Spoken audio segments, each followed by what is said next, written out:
Es la espada más famosa de la historia, el rey, la roca y un hechizo que sigue cautivando la imaginación del ser humano. En este relato aparece también una dama y un lago. En conjunto conforman una leyenda que sigue siendo fascinante. Rastreemos los orígenes de todo este mundo para poder encontrar la historia real que se oculta tras este relato. Sigamos las pistas, leamos las fuentes, pues la realidad siempre superará a la ficción. La primera mención a este elemento legendario la podemos encontrar en Historia Regum Britanniae, una pseudocrónica de los reyes de Britania, escrita por Godofredo de Monmouth hacia 1134. En esta primera versión, el arma mágica se llama Caliburn. No aparece clavada en ningún sitio, simplemente es el acero poderoso que usa el rey Arturo. Este había sido forjado en unas extrañas tierras lejanas. Esta versión de la historia sería cambiada en 1170. En el Román de Brut, escrito por un autor que firma como Weiss, ya se dice que se encontraba clavada. En los primeros manuscritos estaba en un yunque y en las copias posteriores se cambió a una roca. El Román de Brut lo dedica su autor a Leonor de Aquitania, la que fue mujer de Guillermo II de Inglaterra. Esta dama ordenó realizar una buena cantidad de copias manuscritas de este libro. Su intención era que sirviese de propaganda para su nueva dinastía. Los Plantagenet extendieron sus dominios a los dos lados del Canal de la Mancha, dando lugar a lo que los medievalistas llaman el Imperio Angevino. Los nuevos amos de aquellas tierras necesitaban entroncar con una dinastía antigua, pero también conectarlo con la realidad, para que fueran aceptados por sus nuevos súbditos.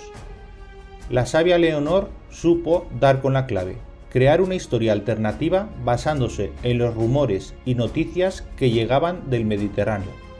Evidentemente, Hollywood y la BBC se han olvidado de contarte esto. Leonor de Aquitania emprendió numerosas construcciones. Para levantar estos monumentos acudieron muchos maestros canteros procedentes de Lombardía, que se encuentra en lo que hoy es el norte de Italia. Entre sus más venerados patrones, estos constructores tenían a San Galgano. El milagro más conocido de San Galgano era que, como muestra de devoción, había clavado su espada en la roca. Parece que este milagro fue tomado por el autor anglonormando para incorporarlo a la leyenda de ese nuevo rey Arturo. A pocos kilómetros de Siena se encuentra la espada en la roca, que Galgano dejó allí cuando abandonó su vida como guerrero y pasó a ser un monje. Así parece sencillo. Excalibur sería la versión ficcionada de un hecho que se había convertido en un rumor. En Italia el milagro sigue incrustado en la dura roca. Los análisis han comprobado que efectivamente el resto de la hoja sigue allí clavado. Ningún rey unificó a la isla británica en los años oscuros, ni arrancó la espada.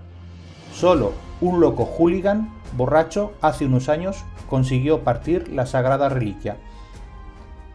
El desgraciado pretendía emular a su héroe. Desde entonces ha tenido que ser cubierta. Esta espada, según los análisis, es un duro acero forjado en el siglo XII. Pero, ¿y la Dama del Lago? ¿Cuándo aparece este personaje?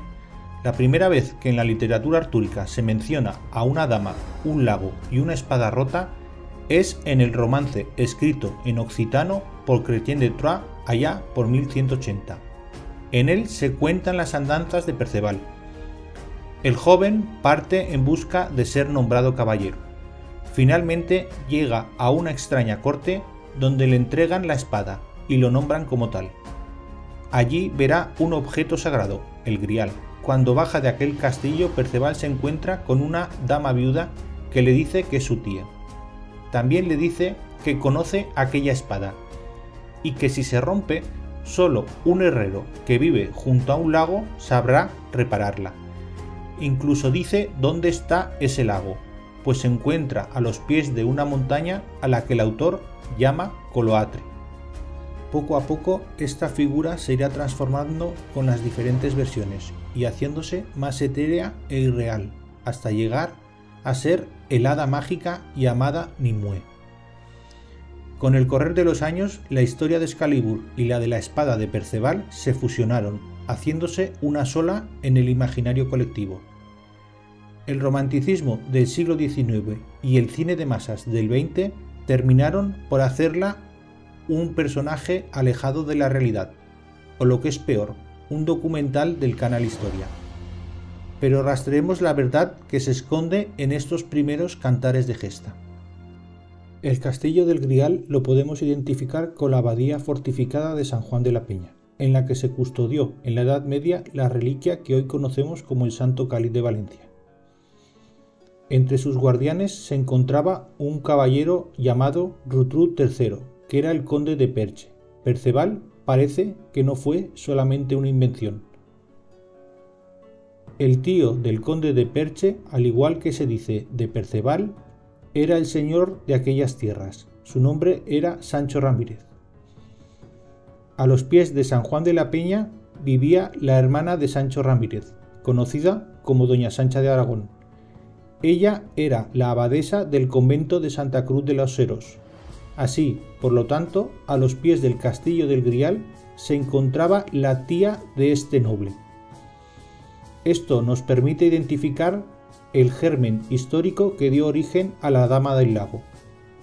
La noble que le dice a Perceval que conoce la espada y que si se rompe solo la podrá volver a unir un herrero que vive junto a un lago. Efectivamente, fue un personaje histórico. Como se describe en el poema, Doña Sancha estaba viuda. Su esposo había fallecido en la cruzada por tomar la ciudad de Barbastro. Armengol III fue el conde de Urgell y Doña Sancha su condesa. Esta señora fue una de las personas más poderosas del reino y llegó a ser nombrada obispo de Pamplona. Pero, ¿qué conexión tiene Doña Sancha de Aragón con un lago y unas espadas? En el condado de Urgell, durante el siglo XII, se fabricaba el mejor acero de la época. La dureza de sus espadas fue conocida en toda Europa y se incorporó a las leyendas artúricas. En ellas, el agua y el acero siempre estuvieron unidos. Usando el carbón vegetal y el hierro extraído de los Pirineos, se procesaba en una de las forjas más sofisticadas de la época. Para todo el proceso, el uso del agua era fundamental. Junto a los caudalosos ríos, se usaba la fuerza del agua para mover los mazos con los que se golpea el metal. Así fusionaban el carbono puro con el hierro. Tras este proceso se retiraba la parte superior de escorias quemadas y se utilizaba el acero que había debajo. En estas tierras, a hacer esto se le llama escalivar. Seguro que eso os suena, ¿verdad? Gracias a un sofisticado sistema, movido también por el agua, al fuego producido con carbón vegetal se le inyectaba aire a presión. Así se conseguían los 3000 grados centígrados, que es la misma temperatura a la que hoy en día trabajan las fundiciones. De este modo, el carbono puro se unía al hierro para forjar el acero más poderoso de su época. Aguas abajo del lago de San Mauricio, en el condado de Urgell, se encuentra una de estas forjas. Junto al lago se alza la montaña de Colomeres. El monte Coloatre, mencionado en el poema, también se parece mucho. Seguro que todo esto es también fruto de la casualidad. La tradición de unas espadas mágicas perduró por siglos en los Pirineos catalanes. Así se mencionan en varios documentos como espadas de virtud. La última de ellas se encuentra en el Museo de París y se conoce como la espada de San Martín. Los trovadores y sus relatos fueron viajando hasta hacerse leyenda. Los juglares unieron aquellos dos elementos junto a las historias de un rey que viajaba con sus caballeros. Así, realidad y ficción se fusionaron. En una pequeña ermita del norte de Italia se encuentra una espada clavada en la roca y hay un pequeño cáliz en una catedral junto al Mediterráneo. Los británicos siguen buscando en pozos y en épocas oscuras el origen de aquellos mundos. Tal vez estas historias ahora sean consideradas mitos, sin referente histórico alguno. Pero una espada en la roca nos recuerda que todo buen relato debe tener una profunda conexión con la realidad para que sea recordado por siglos.